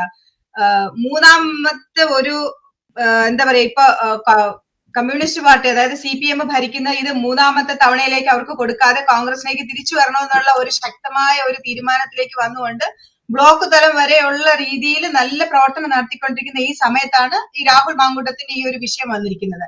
അപ്പൊ അതിനെ പ്രതിരോധിക്കുക എന്നുള്ളത് കോൺഗ്രസിനെ സംബന്ധിച്ച് വ്യക്തമായ ഒരു തീരുമാനം എടുത്തുകൊണ്ട് തന്നെയാണ് അവരിങ്ങനെ ഒരു ഒരു നീക്കത്തിലേക്ക് എത്തിയിരിക്കുന്നത്. അതൊക്കെ സമ്മതിച്ചു. പക്ഷെ അതിനിടയിൽ മറഞ്ഞുപോയൊരു കാര്യമുണ്ട്. CPM-നെ പ്രതിരോധിക്കേണ്ട CPM-നെതിരെ സംസാരിക്കേണ്ട വിഷയങ്ങളെ ഇവർ മറന്നുപോയി ആ സമയത്ത്. കാരണം അത് ഇത്രയും ദിവസം അന്തരീക്ഷത്തിൽ പൊങ്ങി നിന്ന് ചില കാര്യങ്ങൾ ഉണ്ടായിരുന്നു. അതായത് പ്രതിപക്ഷത്തിന്, കോൺഗ്രസ് പാർട്ടിക്ക് വലിയൊരു ആയുധമായിട്ട് വരുന്ന ഇലക്ഷനിലും അല്ലെങ്കിൽ ഇപ്പോൾ തന്നെ അത് വലിയൊരു ആയുധമാക്കേണ്ട ചില വിഷയങ്ങൾ അന്തരീക്ഷത്തിൽ നിൽക്കുന്നുണ്ടായിരുന്നു. അതൊക്കെ രാഹുൽ മാങ്കൂട്ടം വന്നപ്പോഴത്തേനും, രാഹുൽ മാങ്കൂട്ടത്തിന്റെ വിഷയം വന്നപ്പോ അതൊക്കെ മുങ്ങിപ്പോയി. അതായത് അതൊക്കെ മുങ്ങിപ്പോയി. അത് സ്വാഭാവികം. നാളെ ഇപ്പൊ ആ വേറൊരു അതാ വിഷയം ഞാൻ വന്നു പറയുന്നത്. കഴിഞ്ഞാൽ അപ്പൊ ഇല്ലാതെ പോകും. എന്തുകൊണ്ട് നമുക്ക് ചിന്തിച്ചുകൂടാ ആ ഒരു വിഷയം മറയ്ക്കാൻ വേണ്ടിയിട്ടാണ് രാഹുൽ മാങ്കൂട്ടത്തിന്റെ വിഷയത്തിന് പെട്ടെന്ന് തന്നെ ഇങ്ങനെ ഒരു ഇതായിട്ട് കൊണ്ടുവന്നത് ആയിരിക്കാം, നമുക്ക് അല്ലായിരിക്കാം. ഞാൻ അത് അതൊന്നും മനസ്സിലാക്കാനുള്ള നിഷേധിക്കുന്നില്ല. കഴിവ് എന്തുകൊണ്ട് നമ്മുടെ നേതൃത്വത്തിന് ഇല്ലാതെ പോയി? ഇപ്പൊ കോൺഗ്രസിന്റെ ആയിരിക്കാം, എന്തുകൊണ്ട് ആയിരിക്കാം അതില്ലാതെ പോയി? മാഡം, അപ്പൊ അതിനെ ആയിരിക്കാം, നമുക്ക് അതിനെ അല്ലായിരിക്കാം. ബാലൻസ് ചെയ്യുകയല്ലേ വേണ്ടത്. നമ്മൾ അപ്പോഴും നമ്മൾ ഇതിനെ ഒരു ഇതിൽ നിർത്തിക്കൊണ്ട് നമ്മൾ അതിനെ ബാലൻസ് ചെയ്യുകയല്ലേ വേണ്ടത്. നമ്മൾ അവിടെയല്ലേ പൊളിറ്റിക്സ് കളിക്കേണ്ടത്. ഇല്ല, ഞാൻ പറഞ്ഞത് നാളെ മറ്റൊരു ഇതിനേക്കാൾ വ്യാപ്തിയുള്ള മറ്റൊരു വിഷയം നാളെ വരുമ്പോൾ ഈ വിഷയം പോവും, മറ്റേ വിഷയം എയറിൽ ഇങ്ങനെ നിൽക്കും. ഇനി നാളെ CPM-ന്റെ ഏതെങ്കിലും ഒരു മന്ത്രിമാർക്കെതിരെ ആരെങ്കിലും ഒരു അടുത്ത ഒരു സ്വപ്ന സുരേഷ് പോലൊരു ഒരാൾ വന്നു കഴിഞ്ഞാൽ ഇത് വീണ്ടും അടുത്ത ഒരു ന്യൂസിലേക്ക് പോകും. സോ മാധ്യമങ്ങൾ ഇങ്ങനെ ഓരോ ദിവസവും പുതിയ പുതിയ വാർത്തകൾ നോക്കിയിരിക്കുകയാണ്, അല്ലെ? നമ്മൾ തന്നെ ഓരോ ദിവസവും ഓരോ ടോപ്പിക്ക് ചർച്ച ചെയ്യുകയാണ്. നമ്മൾ ഇന്ന് ഇത് ചർച്ച ചെയ്തു, നാളെ നമ്മൾ വേറൊരു ടോപ്പിക്കിലേക്ക് പോകും. നാളെ ഇവിടെ ഇന്നിപ്പോ കേട്ടു മറ്റു സിറ്റികളിലേക്കും എന്താ പറയാ നാഷണൽ ഗാർഡിനെ വിന്യസിപ്പിക്കുകയാണ്. അപ്പൊ നമ്മൾ ഒരു പക്ഷെ അതിനെക്കുറിച്ച് ചർച്ച ചെയ്യും. അപ്പൊ ഡെയിലി അല്ല, മിനിറ്റ് വെച്ച് വാർത്തകൾ മാറിക്കൊണ്ടിരിക്കുകയാണ്. അപ്പൊ വാർത്തകൾക്ക് ടോപ്പിക് എടുക്കുന്നതിന് ഒരു ആധികാരിക വേണ്ടേ ഷാജൻ? നമുക്കിപ്പോ ഒരു ഞാൻ പറഞ്ഞത് അപ്പൊ കേരളത്തിലെ കാര്യം ഇപ്പം കോൺഗ്രസ് പാർട്ടിയെ സംബന്ധിച്ചിടത്തോളം ഇപ്പോൾ അവര് നേരിടുന്ന ഏറ്റവും വലിയ പ്രതിസന്ധി ഈ പ്രശ്നമാണ്. അതെങ്ങനെ ഏറ്റവും ഉചിതമായിട്ട് കൈകാര്യം ചെയ്യാം എന്നുള്ളതാണല്ലോ അവരുടെ ചിന്ത. അത് അവര് ഉചിതമായിട്ട് ചെയ്യട്ടെ എന്നാണ് ഞാൻ പറയുന്നത്. കാരണം രാഹുൽ എന്ന് പറയുന്ന ഒരു യുവ നേതാവ്, അദ്ദേഹത്തിനും കുഴപ്പമില്ലാത്ത രീതിയിൽ, പാർട്ടിക്കും ക്ഷീണം വരാത്ത രീതിയിൽ അവർക്കൊരു ഭരണം കിട്ടാൻ വേണ്ടി അവർ ശ്രമിക്കുന്ന ഈ സമയത്ത് അവരത് ചന്തവും ഉചിതവുമായിട്ട് ചെയ്യട്ടെ എന്ന് മാത്രമേ എനിക്ക് ആശംസിക്കുവാൻ കഴിയുകയുള്ളൂ. ഇതെന്തായാലും ഈ ഒരു കാര്യം പാർട്ടിയെ ബാധിച്ചിട്ടുണ്ടോ എന്ന് ചോദിച്ചു കഴിഞ്ഞാൽ ഞാൻ ഒരു സംശയമില്ലാതെ പറയും, പാർട്ടിയെ ബാധിച്ചിട്ടുണ്ട്. ഇനിയും ഇങ്ങനെയുള്ള കാര്യങ്ങൾ വന്നാൽ പാർട്ടിയെ ബാധിക്കുമോ എന്ന് ചോദിച്ചു കഴിഞ്ഞാൽ ആർക്ക് സംശയം? തീർച്ചയായിട്ടും ബാധിക്കും. കാരണം CPM അല്ല കോൺഗ്രസിന് ഇങ്ങനെയുള്ള കാര്യങ്ങളെ പ്രതിരോധിക്കാനും ഇതിനെ വെള്ളപൂശാനുമുള്ള ഒരു സംവിധാനവും ഒരു നെറ്റ്വർക്കും ഒരു സിസ്റ്റവും കോൺഗ്രസ് പാർട്ടിക്ക് ഇല്ലാത്തിടത്തോളം കാലം ഇങ്ങനെയുള്ള കാര്യങ്ങൾ ഈ പാർട്ടിയെ വേട്ടയാടിക്കൊണ്ടേയിരിക്കും. അതിനകത്തിൽ യാതൊരു സംശയവും. കോൺഗ്രസ് പാർട്ടിയുടെ ഒരു ദയനീയ അവസ്ഥ, അതായത് ഈ പാർട്ടിക്കകത്ത് ഒത്തൊരുമയോട് പോകാൻ പറ്റാത്ത ഒരു അവസ്ഥയിൽ സ്വന്തം കാര്യസാധ്യത്തിനായി കൂടെ നിൽക്കുന്നതിനെയും ഒരു ആരോപണത്തിന്റെ പേരിൽ തന്നെ ഒറ്റുകൊടുക്കുകയും ചെയ്യുന്ന നേതാക്കളുള്ളിടത്തോളം കാലം കോൺഗ്രസിന്റെ അവസ്ഥ വളരെ ദയനീയമായിരിക്കും. പക്ഷെ ഒരു കാര്യം നമുക്ക് ഇതിൻ്റെ അകത്ത് പറയാം. കാരണം രാഷ്ട്രീയത്തിൽ ഉയർന്നു വരുന്നവരെ അത് തന്റേടപൂർവ്വം, അതായത് ഇതൊരു വ്യക്തിപരമായ ഒരു വിഷയം അല്ലെങ്കിൽ ഒരു ക്രിമിനൽ ആക്ടിവിറ്റി ഇല്ലാത്തടത്തോളം കാലം ഇങ്ങനെയുള്ള ആരോപണങ്ങളെ നേരിട്ട നമ്മുടെ അമേരിക്കൻ പ്രസിഡന്റ് ട്രംപിനെ പോലെ നൂറുകണക്കിന് ആരോപണങ്ങൾ സ്ത്രീ വിഷയത്തിൽ നേരിട്ടും അതിനെയെല്ലാം തന്റേടപൂർവ്വം നേരിട്ട് ഇന്നും പ്രസിഡന്റ് ആയിട്ടിരിക്കുന്ന അദ്ദേഹത്തിന്റെ ഒരു ഇച്ഛാശക്തിയെ നമുക്ക് നമിക്കാതിരിക്കാൻ വയ്യ. അതുപോലെ ബിൽ ക്ലിന്റൺ അത് കൺഫസ് ചെയ്ത് തെറ്റിനെ അംഗീകരിച്ച് സോറി പറഞ്ഞ് ഭാര്യയോടും സമൂഹത്തോടും സോറി പറഞ്ഞ് അമേരിക്കയുടെ ഏറ്റവും ജനപ്രിയനായിട്ടുള്ള പ്രസിഡന്റായിട്ട് നിന്നതുപോലെ രാഹുൽ മാങ്കൂട്ടത്തിനും തെറ്റുകൾ പറ്റിയിട്ടുണ്ടെങ്കിൽ അദ്ദേഹവും ഈ രാഷ്ട്രീയത്തിൽ അദ്ദേഹത്തിന്റെ കഴിവും പ്രാപ്തിയും ഈ പാർട്ടിക്ക് വേണ്ടിയും നമ്മുടെ സമൂഹത്തിന് വേണ്ടിയും പ്രവർത്തിക്കാനായിട്ട് അദ്ദേഹവും തന്റേടപൂർവ്വം ഈ വിഷയത്തെ എതിർക്കട്ടെ എന്ന് പറയുന്നു. അതുപോലെ തന്നെ ഈ വിഷയത്തിൽ ഇപ്പം ഈ ആരോപണവുമായിട്ട് വന്നിട്ടുള്ള അവരൊക്കെ നേരായ രീതിയിൽ ഒരു പരാതിയും ഒക്കെ ആയിട്ട് വന്ന് അതിന്റെ ശരി തെറ്റുകളെ കുറിച്ചുള്ള ചർച്ചയും ഇനി മുന്നോട്ട് നടത്തട്ടെ. എനിവേ ഇന്നത്തെ വിഷയം നമുക്കിവിടെ അവസാനിപ്പിക്കാം. നന്ദി, നമസ്കാരം.